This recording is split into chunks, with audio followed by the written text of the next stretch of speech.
Today's video is about explaining our wealth management service. I would break it down into 4 parts: lifetime planning, building capital, managing capital, and succession planning.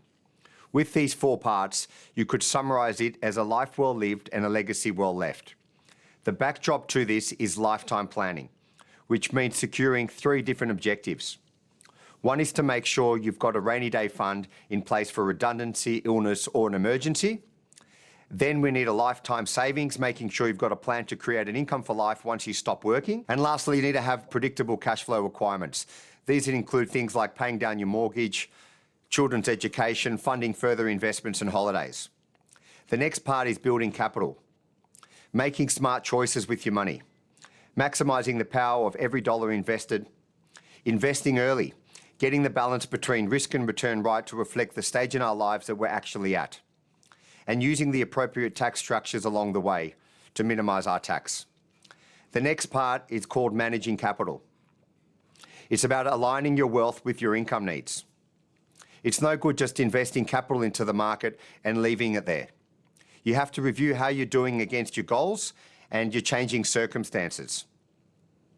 People marry, they have children, they get divorced, they need to look after elderly parents, and that perhaps changes the way you look at investing and wealth management as a whole. Your asset allocation also must reflect your timing and risk. Closer to retirement, your asset allocation could look quite different to what it does at the start of your investing career.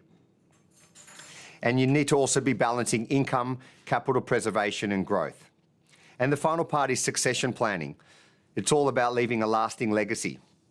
Now, step 1 is to make sure that you're not a burden to your children, making sure that you've created a lifetime income plan to carry you through to or past your life expectancy, and you thought about how you're going to be able to fund your long-term care costs. Then you need to understand what you can afford to leave and potentially when and in what form.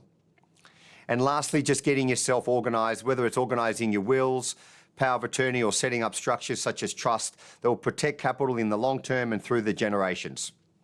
As we specialise in retirement planning, our wealth management services are equipped to help you make the most of your investments and leave a lasting legacy.